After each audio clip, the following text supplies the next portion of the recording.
हाय यार। हाय कर दो एक बार, हाय। यार ये कितनी औसम है। आपका नाम क्या है? मेरा नाम हंसिका हंस। हंसिका।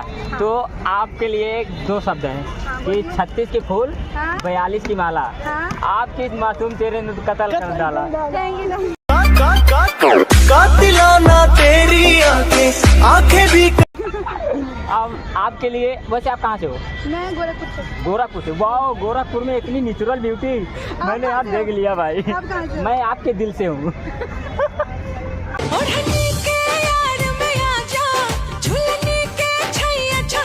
मैं आपके दिल से हूँ। तो आपके लिए एक शायरी है हाँ जी बोलिए, जल्दी जल्दी। कि नजर में आपके नजारे हैं, हाँ। पलकों पे आपके चांद सितारे हैं, बदले तो बदले ये जमाना, अच्छा। फिर भी मैडम जी हम आपके ही दीवाने हैं।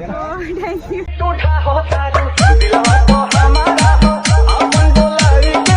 I love you. हाँ हाँ। ना तो राजा जी को